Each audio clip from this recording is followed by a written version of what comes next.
No, it's not a sign.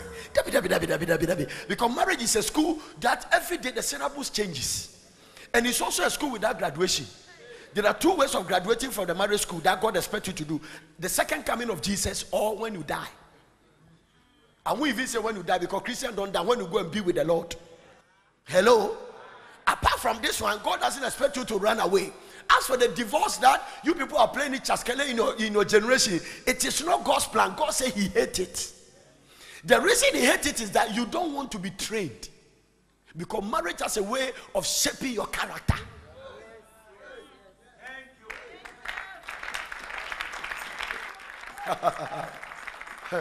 Where are those who don't clap in church? Don't worry. I'm looking for those who don't clap for Jesus in church. Are you learning something here today? Look at someone and say, this message is for me. Tell somebody, this one is for me. So whether you are a child or a young man or up and coming man, man of God, boy of God, right reverend, left reverend, center reverend, dangerous apostle, whatever title you have, marriage is not a respecter of your titles.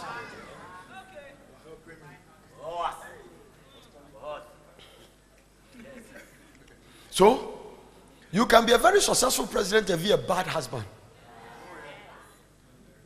Because a child is born, but a man is made. Not every man can be a husband. Not every woman can be a wife. Who is a woman? You have all the features: breast, back. Somebody say, why did you start from breast? I have a reason, I'll tell you later. Everything there. But it doesn't necessarily mean you can be a wife. Beauty is not a sign of being a successful wife. You can be very beautiful and be a caricature wife.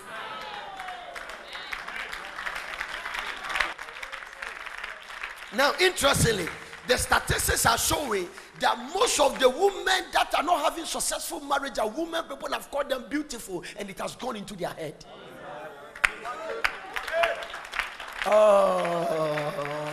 So when people come, that's why you are very pretty. I like your lips. I like your cuteness. I like your fingernails. I like your this thing. I like your V shape and your Coca-Cola shape. It can turn to calabash shape. Anything can turn. Everything physically can change. Coca-Cola can change to calabash. Calabash can change to Nsenfo. Anything can change. Whatever you can call it. Give the Lord a clap of when I'm preaching. Is somebody hearing what I'm saying? So don't depend on that. No. The more people say you are beautiful, the more you have to be careful. No. The praises of men, even this other day I said, the Bible says people are praising Jesus, say he knew men, so he did not commit himself to men. American statistics show that all the people that people celebrate them as pretty, look at them. You go to Hollywood and check all the celebrities, they are all out of the line. It's dangerous because every beauty you have, God wants you to use it to glorify him. It is better to stand in the choir and sing with your beauty that when people look at you and say, oh, feels,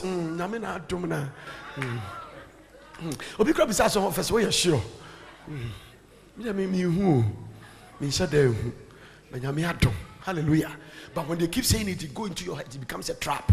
Because everything you hear that enters your head, that you don't turn it back to God, can become a trap on you. How many beautiful women don't have character?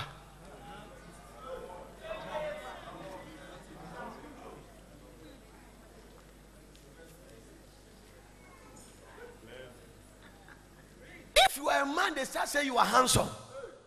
Oh, Debbie. Especially if you leave that designer beard, you are in trouble. With designer mustache, you are in trouble. Hey, do you know all the handsome men in the Bible had a problem? All of them. David, when David stood before Goliath, Goliath said he is ruddy and of a beautiful countenance. David got a problem. Absalom was some. They couldn't use handsomeness for him again. The Bible just added him to the woman. So they say Absalom is of a beautiful countenance. Samson was a handsome man with a long hair. That's why you are in trouble. All the people in the Bible has long hair, they have a problem. Because you see, when you are beautiful, a woman, it is dangerous for women to praise you. Very dangerous. Very dangerous. Most of David's attack came as a result of the praises of women. Just the woman singing praises for David, he put him in exile for over 7 years. Women singing praises. Because while they are singing the praises, there are ulterior motives. In Jamafo, I saw you there. Hey. Me just say na oba na we dress in crutch say. There's anointing out there, prophet no nyame asra no ba how the best see bibia. Now we sat down with you go say obema you are walking and anointing there ya grow as sing prof cry no I just say oh no you say anointing is sitting to say that mama kwan ma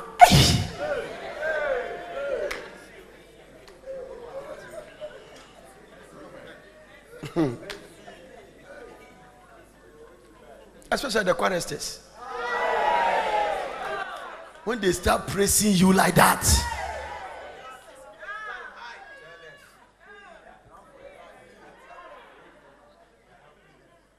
when you are not lucky, you fall in the hands of ushering women.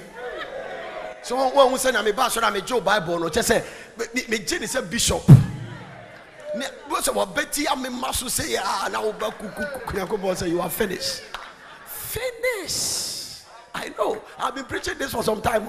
I'm not a today preacher. No. Don't deceive yourself. Hallelujah. I'm not as young as you think. I'm getting to my middle 40s. So it's not. I've been preaching this gospel. I don't want to tell you. So I know, understand. I am a tested and tried prophet. the kind of things God has tested me through. When I see some men of God talking, I say, you don't know, you haven't gone through some tests, so you keep quiet and wait.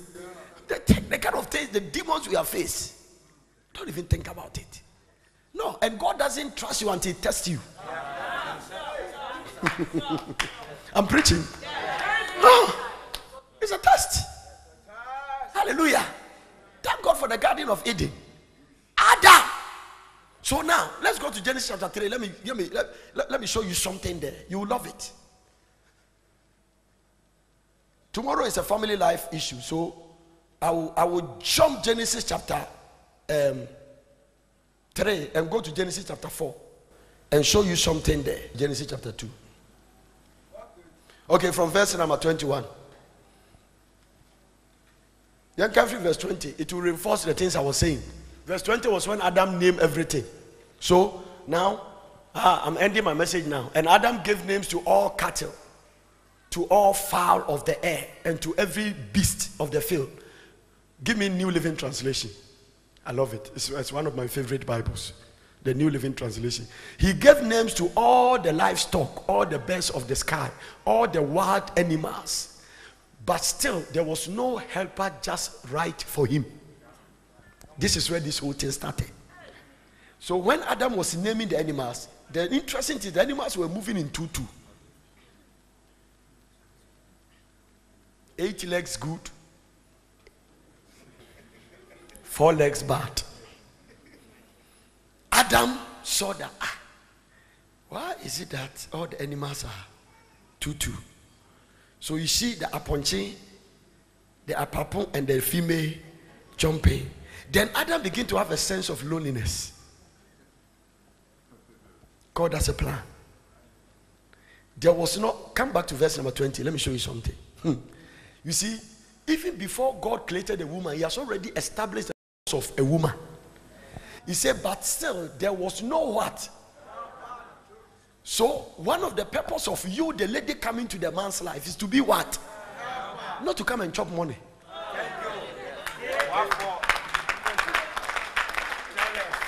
So, you see, the foundation of thinking somebody must take you, oh, I'm preaching good, Lord.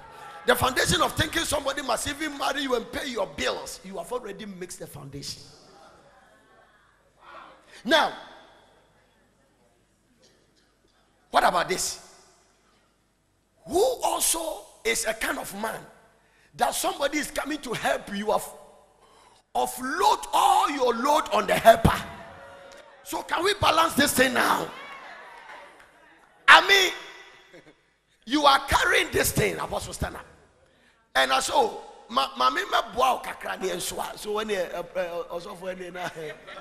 so now you have put all the load now. God is a balanced God. This is the generation we find ourselves in now. It didn't start from my start, and it's common in Africa. My father almost gave all the load to my mother. All of them, not almost, he gave it all of them. Because all my father knew was to fire and produce the chickens. That is why if you are not responsible, stay out of sex.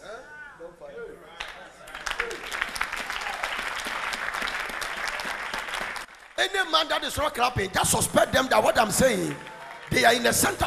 Listen, if you are not, because I told you in the meeting, tomorrow, one of the things I'm going to teach is, I'm going to give you 5 ways of keeping your sexual purity. And I'm going to show you the responsibilities that goes with sex. And I want to show you that no sex is free.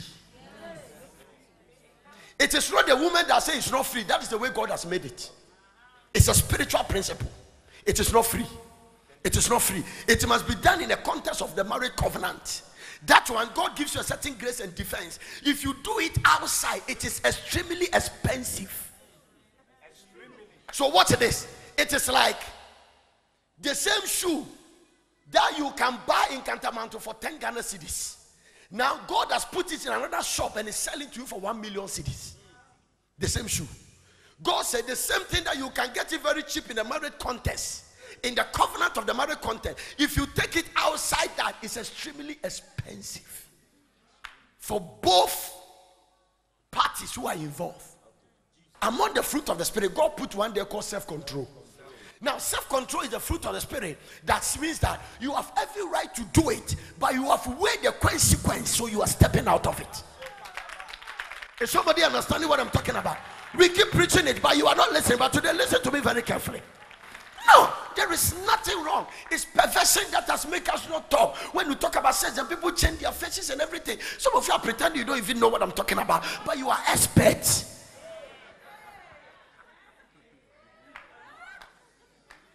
Only God knows what you did before coming to church today. Tell somebody, sorry, if the body is very hot, put up the temperature and put it in his armpit and let him squeeze it.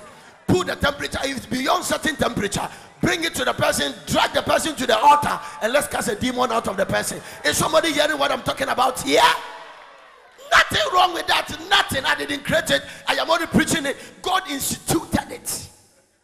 God instituted. When I ask you who has a mother here, who doesn't have a mother, everybody didn't lift their hand. It means that everybody in this room is as a result of sex. We are all the outcome of sexual intercourse. I am an outcome of it. I was not there when my father met my mother, but that's a result of me. That's a result of you. So it is the life producing act.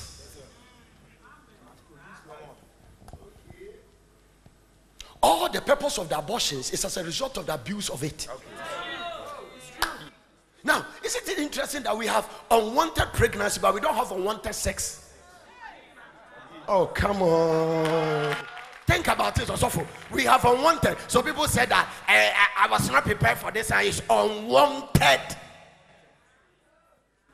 How wonderful it is to work in the contents of God's word. Now, come back to the next verse. Let me show you something. Look at God's institution now. So now, in the verse number 20, he gave names to animals. Verse number 21, look at it. He has not created. So now God is going to do the first surgery. So the Lord God caused a man to fall into a deep sleep. While the man slept, the Lord took out one of the man's ribs and closed up the opening. God's surgery is interesting. He just cut you, remove the rib, finish and sew it, and you can go about your business. There's nothing like recovery ward. May the Lord heal you from every healing that he must heal you. Because when God does his surgery, you don't recover immediately. You just go about your job. Nobody will even come and see that you have any surgery has been done. Cut off Adam, remove his rib, and then that one is another message. The fact that God pulled Adam, Eve, and cut off his rib and pulled the rib paw. So you see, God gave us a message. When he cut off Adam's side, he pulled the rib. So it means everybody, one of your rib is shot off, and pull it up. Then I asked the Lord, why did you cut a rib? Cut it here, and pull one rib and create Eve. So when Eve was created, he can fit into Adam's side because he was pulled out of that place. Now we don't have the same sizes, even in this room. Some are slim, some are short, some are fat, some are medium, but it's only God who can lead you to know which kind of rape, the size that can fit into your side.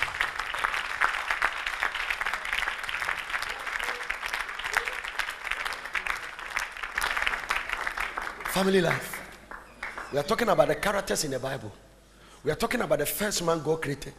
God instituted marriage and established it. Pull Adam's rib and he has now created Eve. I want to ask you a question. Is your rib too tight to fix? And I say him. I don't know the English word for him. That's why I've said it in tree. So if you know the English word, just lift your hands and tell me. But him with there, and when I say him, the thing doesn't fit. That's all. Me name the English word for it. I don't know, and you can't force me to go and find out because I don't know what the words in the English. I didn't hear him say when you it doesn't tie, it doesn't fit. No fit, you know. Into the didn't say loose fit. Okay, Pastor Albert has created an English word for it. Loose fit. And no crying me. Nim said because I didn't hear loose. Some fit. So my first one is correct.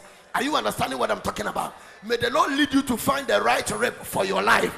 When you get the right rib, communication is easy. It is easy to laugh. It is easy to be in harmony. Oh, I have to learn a lot of things because I didn't grow up in a house when I see father and mother living together.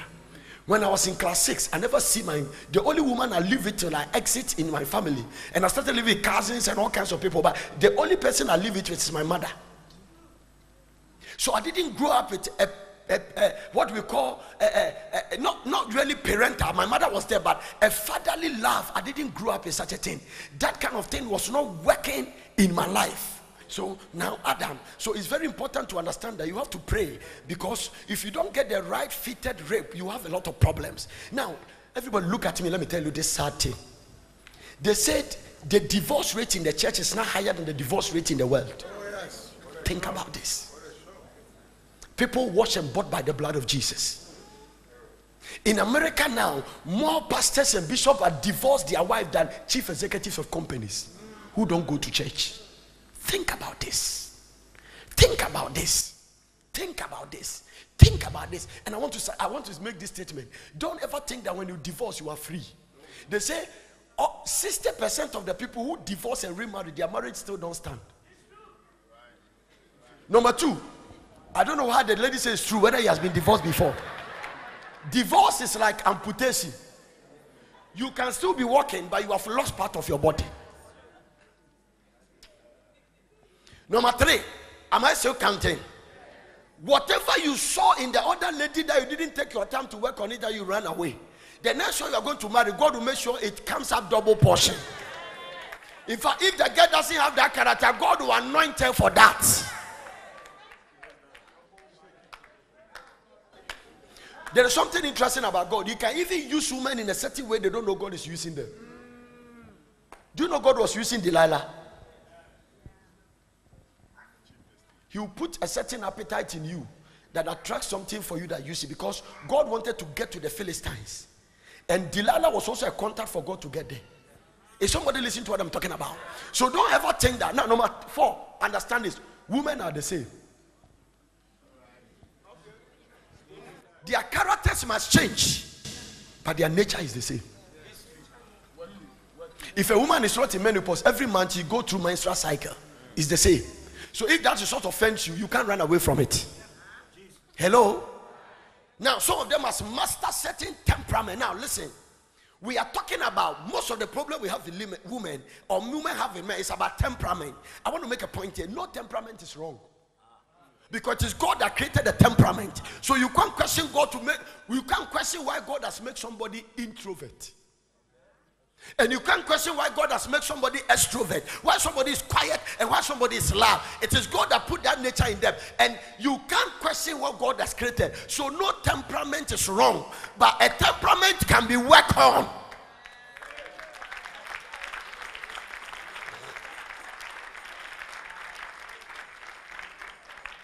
Go to the next verse. Let me show you the establishment now. I want to pause and just go to the next verse. I think it's verse number 22. Is it verse number 22 that we are talking about? Hallelujah. Then the Lord God made the woman from the rib, and he brought her to the man. All God did was to present the woman. Oh, those of you who are praying that God will bring a woman into your bedroom. I am going to show you from the scripture the day God stopped giving people wives. This first one, he brought the woman. Jesus Christ. Adam to us, come. Rose, come. Adam to us, and Eve. Nakupun kran and sa. God and Cassan didn't bow. Adam's bedroom or tent him. And interestingly, they were all naked. Oh, it's quiet. Is it not in your Bible? They were naked, they were not ashamed. Presented Eve to God, Adam. Tinyamine di Eve bre Adam. Now, after Adam sinned, this is what he told God. I sin because of the woman you gave me. Yakupo said, if you was say for. So some of you pray, Lord, give me a woman. The moment you start praying that prayer, God leave your territory. No. Say Yakupon will fear no who satisfies what's empire. No, I found a bag straight, you know. This is the prayer God doesn't want to hear in his life. Because God is such a way that he doesn't want anybody to blame them again. So God said,